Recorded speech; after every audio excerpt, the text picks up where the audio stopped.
Henry Simon, bringing you another story from my files here at the Missing Persons Bureau.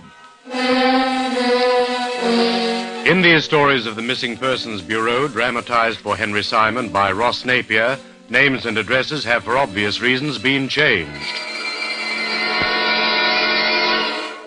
In one moment, the search for Anthony Atwell. Address unknown.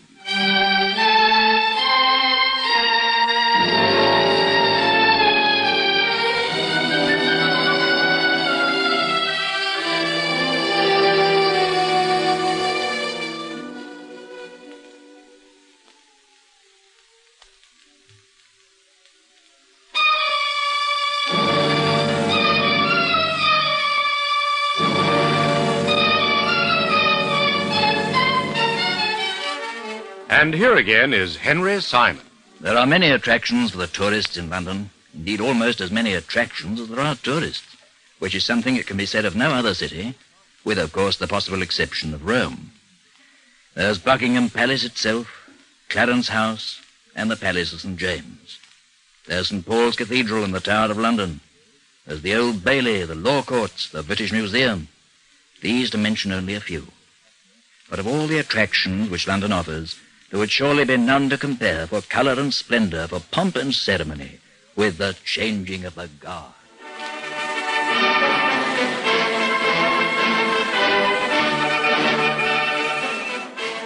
Perhaps the most outstanding feature of this grand old custom is the carriage of the guards themselves.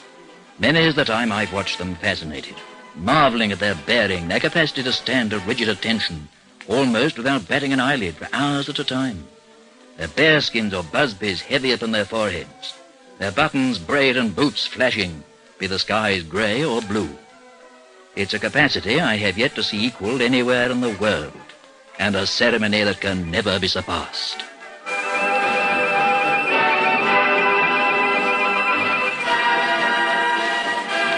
Oddly enough, I've been held up in a traffic jam near Buckingham Palace, brought about by the changing of the guard, on the very morning that I was visited here in my office by Sir Robert Atwell, an old friend and fellow club member of mine, whose son I knew to be a member of the Royal Guard, and of whom, needless to say, Sir Robert was extremely proud. He was waiting for me in the outer office when I arrived, and from the look on his face, I knew at once that something was wrong. Henry, I'm at the end of my tether. You're the one man I know who can help me. Help you in connection with what? Oh, my son, Anthony. He's disappeared. Disappeared completely. I think perhaps you'd best sit down, Robert. Try to relax a little. Perhaps a brandy might help. Oh, no. I'll be all right. Just a bit upset, you know. It's all come as rather a shock. You've met Anthony, of course? Yes, a number of times. It must be almost 3 years since I last saw him. Let's see now. I believe it was that day he scored the century for Cambridge against Oxford. Wonderful, not that? I don't recall ever seeing 100 runs put up on that board in quicker time. Yes, he could have played for England, that boy, if he'd put his mind to it. Well, there's still time. He's only, 24, 25? Henry, I don't think you can have heard what I said. I said he's disappeared. Gone. Yes, I heard you. Well, then, why talk about cricket? Hang it all, I mean to say. Because you're quite obviously in a very highly agitated frame of mind. Knowing as well as I do, I realize it's quite useless trying to pry information from you while you're in such a state. Moreover, I'm doing my very best to place the boy in my own mind. Now then, just take things calmly and tell me exactly what's happened. When did he disappear, and how? It was last week, on the Tuesday afternoon. He was on duty at the palace. Buckingham Palace? Yes. And? Well, shortly after 3 o'clock, he was found to be missing from his post. By whom? One of the constables on duty, who in turn, of course, reported it to a palace official. He wasn't seen leaving? Apparently not. But surely in that uniform he couldn't very well have walked away without being spotted by someone. Well, that's exactly what he appears to have done. Not in his uniform. His bare skin and coat were later discovered in a sentry box. Oh. And of course, whatever happens, it means the end of his career in the Guards. All probability he'll be court-martialed. Perhaps even put in prison. But the boy may have suffered some form of mental lapse. He might not have been responsible for his actions. Responsible or not, he'll be held to account for them. No excuse will be taken into consideration. And even if the court-martial's a mere formality, his dismissal will be automatic. What steps have been taken so far by his superiors? Oh, none so far as I know, except that he's been posted as a deserter. The matter's been hushed up as much as possible. But it wouldn't surprise me to learn that the civilian authorities have been alerted to be on the lookout for him. There's so much red tape attached to these things, it's quite impossible to know what course they'll adopt. Tell me a little about the boy. Was he happy in the Guards? Well, he appeared to be perfectly happy. How long has he been in the service? 2.5 years. And his record? This couldn't have been better. Now, regarding his personal life, has he suffered any kind of emotional upsets of late? Not that I know of, no. He got himself involved with some girl a few months ago, but I understood that was all over. Now, what exactly do you mean by involved? Well, at one point he was talking of getting engaged. I didn't take it seriously, of course, knowing his weakness for falling in and out of love, but even so, I remember it rather shocked me at the time. Did you meet this girl? Yes, once. Brought her home. Were you impressed or otherwise? Most decidedly unimpressed. Didn't care for her in the least. Why not? Oh, she was showy, for one thing. Oh, intensely attractive. Quite beautiful, in fact. But cheap and rather vulgar. Moreover, she drank far more than was good for her. On this particular occasion, she was 3 parts under. Oh, I see. Yeah, not at all the type of girl I'd choose for a daughter-in-law. Didn't visit you a second time? Well, certainly not. I told Anthony if she ever set foot in the place again, there'd be the devil to pay. Well, how did he take that? Quite well, actually. He was rather put out himself at the way she behaved. Still, he said he didn't blame me for reacting as I did. Did he continue to keep company with her? He did. He kept it a secret from me. Never spoke of it again. I see. Has there been anyone since? Not as far as I know. Which is quite surprising, really. As I said before, this other creature appeared on the scene. He was forever losing his heart to someone. When did you last see him before he disappeared? Only on the previous Sunday. He was off duty, and we took the opportunity of visiting the grave of his mother, God rest her. How did he seem then? Very quiet, subdued. In the circumstances, that was natural enough. I was the same way myself. Yeah, poor Vera. I don't think either of us have ever been the same since she died. Must be 5 years ago now. Almost 7. Anthony was just 18 at the time. Have you been seeing much of him lately? Oh, not a great deal. 2 or 3 times a month, perhaps, no more. Relations were in no way strained between you. Oh, not unless he was harbouring a secret grudge regarding me disapproval of Felicia. Felicia? Yes, that was her name, Felicia Howarth. Oh, I see. You haven't thought of checking with her at all, I suppose? I've been so upset I haven't thought of checking with anyone. Even so, she's the last person I'd approach. How long have they been keeping company when you met her? A few months, perhaps not that long. But, you seem to be placing a great deal of importance on what, to my mind, was a relatively trivial affair. Well, perhaps. It's just that in 9 cases out of 10 of this character, there's always a woman involved. Oh, come, Henry. Surely you don't have guardsmen disappearing every other day. The fact that Anthony's a guardsman has no bearing at all on my thoughts at the moment. I'm thinking of him simply as a young man who has, as you yourself said, a very definite susceptibility for the opposite sex. Hang it all, man, at his age I was much the same. Not quite. Eh? If I recall correctly, at his age, you were married. Well, I was fortunate enough to meet the right woman. Exactly. Therein lies the difference. From what you tell me, Anthony has met the wrong one.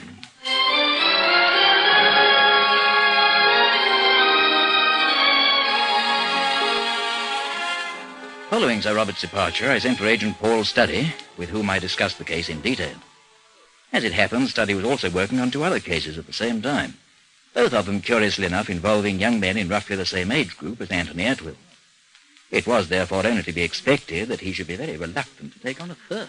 Oh, I tell you, Chief, I'm so fed up with these young bloods and their tragic affairs, I feel like jumping off London Bridge. Well, there's no guarantee whatever that Atwell's disappearance is connected in any sort of way with a love affair. But the indications are certainly present. You know, I've always wanted to see one of those characters do something crazy. What characters? Those bearskin guys, the way they stand there like marble statues. A spaceship from Mars could land right at their feet and they wouldn't turn a hair. I've often been tempted to try tickling one in the ribs. I wouldn't advise it if I were you. You have to find yourself behind bars very smartly. That's why I said I'd have liked to have seen this happen. The guy suddenly whip off his coat and top knot, chuck him in the sentry box, and stroll off. I dare say quite a number of people would have liked to have seen that happen. Fact remains, of course, that no one did. No one we know of, at any rate. Yeah, I guess he'll really have the book thrown at him when he finally turns up. Yes, indeed. Very large book at that. Those boys even get punished for fainting on parade, let alone strolling off and leaving the palace unattended. Well, not unattended exactly, but less attended than usual. Yes, I imagine he's in for quite a rap over the knuckles, whatever his excuse may be. But for the moment, of course, that's quite beside the point. Our job is to find him regardless. And I think that our best bet is to set the ball rolling by checking with this Howarth girl. Uh-huh. Who is she exactly? Well, from what I gather, she comes from quite a prominent family. Her father's a member of Parliament. Her mother's apparently quite closely related to a baronet. Sounds like she might be a bit of a throwback. Well, from Sir Robert's description of her, it does indeed. He doesn't know the family at all himself, but he knows of them. And he's heard from a reasonably reliable source that they've broken off all relations with her. Yeah. Where does she hang out? Any idea? He seemed to think she had a flat somewhere in Sloane Square, so I checked it in the phone book and, let's see. Oh, yes, here we are. Howarth. Miss Felicia A., 6 Aldershot Mansions, Grover Road.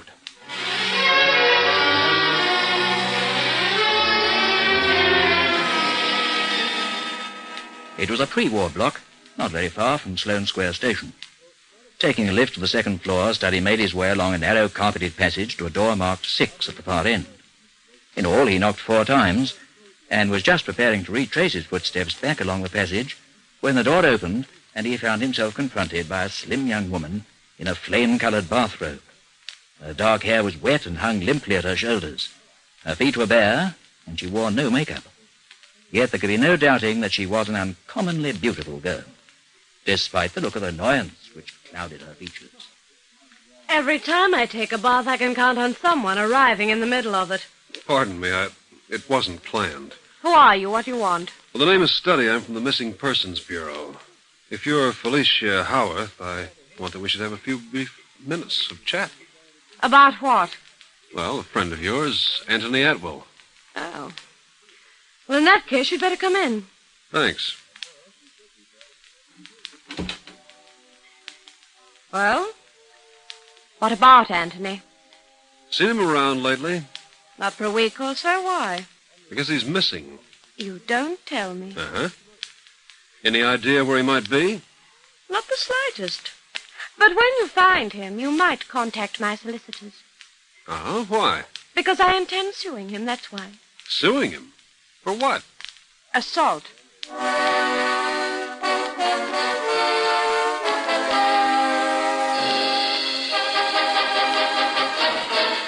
Henry Simon returns to continue this story in just a moment. And here again is Henry Simon.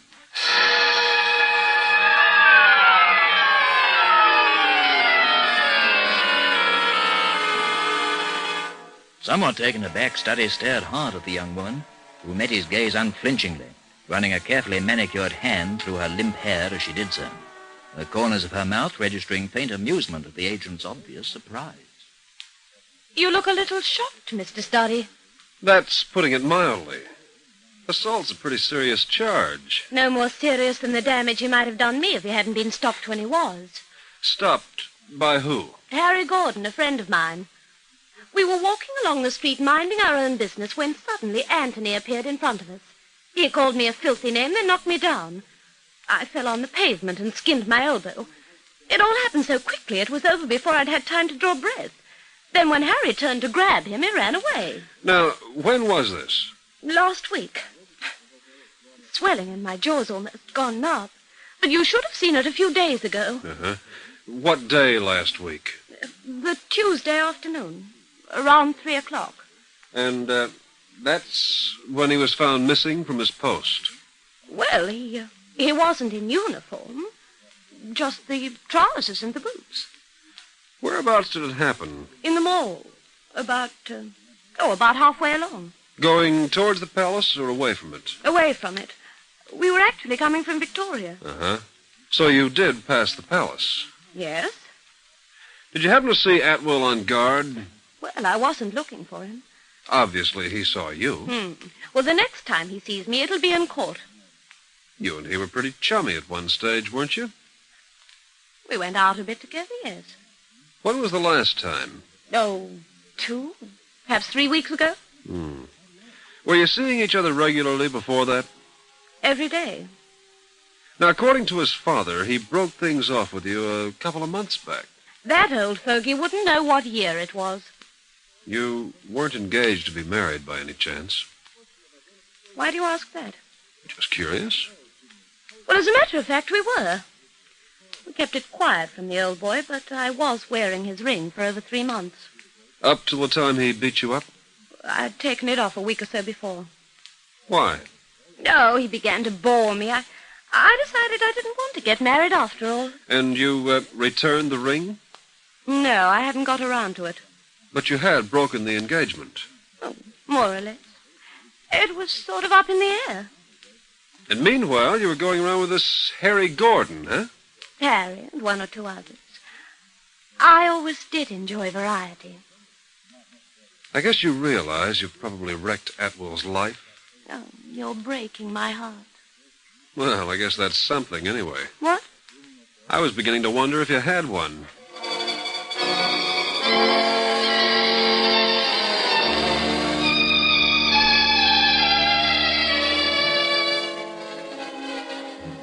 It transpired that prior to his taking an interest in Miss Howarth, Harry Gordon had been a friend of our quarry's for many years, and was known to Sir Robert as quite a decent and reliable young man. This description was duly found to be apt enough when Studdy visited Gordon in his Curzon Street apartment that same evening. Tall and well-built, with wavy fair hair, he proved to be both friendly and polite. Please, Mr. Studdy, when you speak of my association with Felicia, I'd be obliged if you do so in the past tense. I haven't seen her since the day of the trouble with Anthony, and I have no intention of contacting her again. Yeah. How long were you keeping company? Oh, a few weeks. While she was still engaged to Atwell? I knew nothing about that. She took care not to let me see any ring. But you knew she was going steady with him. Oh, vaguely, yes. But, well, I got tangled up with her without quite realizing it. Now it's all over, eh? Completely. Because of the trouble with Atwell? Oh, that really showed her up in her true light. I'd kind of like to hear your version of that story. What happened exactly? Well, I'd arranged to meet her at a pub over in Victoria around 2. When I got there, she was tight, and she insisted on having a few more drinks. Yeah. Well, then she suggested we walk back to town to give her a chance to sober up. I didn't know what a game was then, but I soon found out. You see, we had to go past Buckingham Palace, and Anthony was standing guard at the front gate. Well, she must have known he was there, because she made a point of going right by him. Well, directly I spotted him, I tried to get her away, and that's when she turned on her act. She suddenly grabbed hold of me and started kissing me right in front of him. Well, apart from anything else, I've never been so embarrassed. Yeah. I just grabbed her by the arm, propelled her across the street, and set off along the mall as fast as I could walk. Well, by this time, she was laughing and singing at the top of her voice. I tried to hail a cab, but there wasn't a vacant one to be had. Well, we must have been about 100 yards along from St. James's Palace, when suddenly Anthony bore down on us. His face was white with rage, and he was trembling all over. He said he was going to take her home, but the moment he touched her arm, she started spitting like a wildcat. Then she tried to kick him, lost her balance, and fell in the gutter. Well, for a second or two, he just stood there, looking down at her, and she was screaming and swearing at him for all she was worth. Then he turned on his heel and walked away. The last I saw of him, he was heading across the park, and that's when I finally managed to get a cab. So I bundled her in and told the cabbie where to drop her. And that's the whole story. Yeah. According to her, Atwell knocked her down. She says she intends to sue. Just let her try. I'll be the first to get up and tell the court what really happened. You know, I don't get the point of it. Why would she want to pull a stunt like that? I wouldn't know.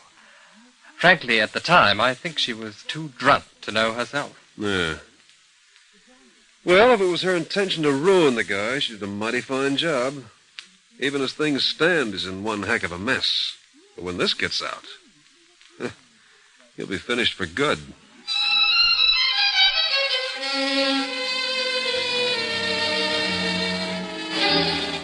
Returning to the office, Studdy reported his progress.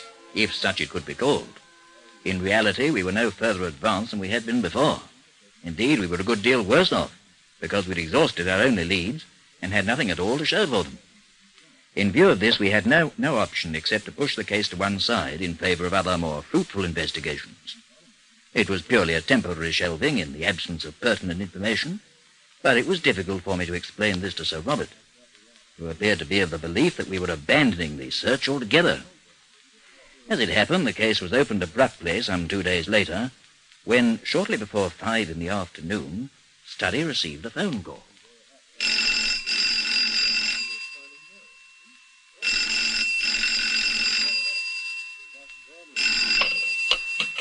Yes, Missing Persons Bureau, Studdy speaking.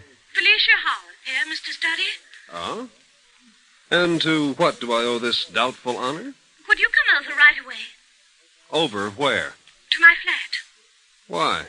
Because I'm scared. When I got home earlier, the caretaker told me a man phoned this morning wanting to know where I was.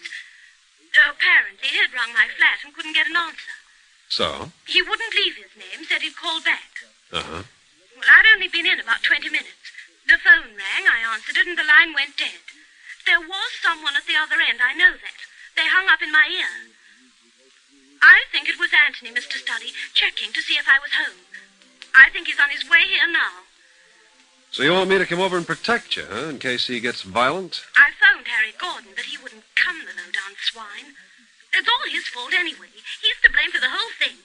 And he has the height to say he hopes Anthony wrings my neck.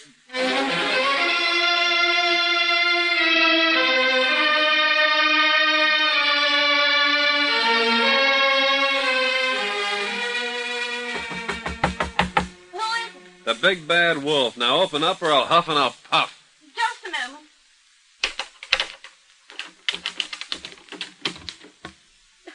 Oh, Mr. Studdy, I'm so glad you've come.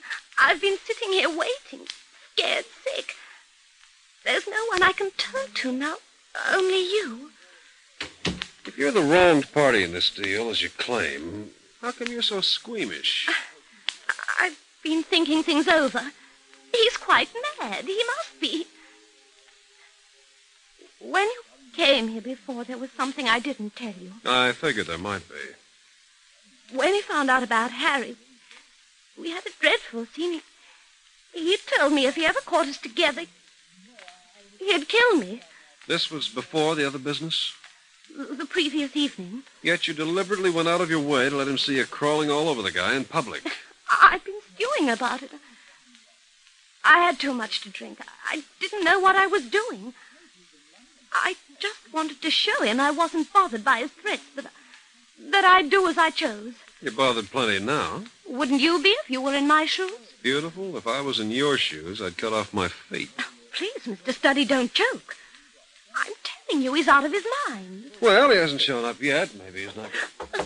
That'll be him now. Soon see. Well, hi, Gordon. Harry, what are you doing here? You invited me, remember? You said you wouldn't come. That was 2 hours ago. I've had time to change my mind. You look pretty shaken. Something wrong? After Felicia phoned me, I rang Sir Robert and told him about the mysterious phone calls she'd received. I thought he might like to know in case Anthony did show up. Yeah? It wasn't Anthony who rang. It was the old chap himself. He wanted to ask her if she'd heard anything, but when he heard her voice on the other end of the line, he couldn't bring himself to talk to her. So he hung up. You mean it was that old fool all the time? That's right. He phoned this morning, and you weren't in, so he spoke to the caretaker. Then he called back this afternoon. And to think I've been worrying myself silly. You've a lot more than that to worry about. What do you mean? It came over the radio, not half an hour ago. Over the radio? A news bulletin. At 3:20 this afternoon, the body of a man was pulled out of the river. It was estimated by a police doctor that he'd been in the water for at least a week. He carried no identification, but it didn't take them long to trace him. The clothes he was wearing, the boots, part of a uniform. Oh, no. The uniform of the Royal Guard.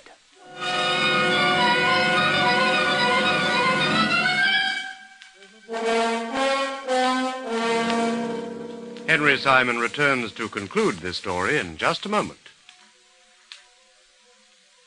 And here again is Henry Simon. The body of Anthony Atwell was formally identified by his father, and at the subsequent coroner's inquest, in the absence of proof to the contrary, a verdict of accidental death was recorded. It is not known just when Anthony Atwell died, but it is presumed that he entered the river within a matter of hours following his encounter with Felicia Howarth and Harry Gordon. A tragic fate for a young man with so promising a future, and brought about solely by the vicious spite of the woman he loved. And now, this is Henry Simon, as always, inviting you to meet me here again, and for the present, bidding you au revoir.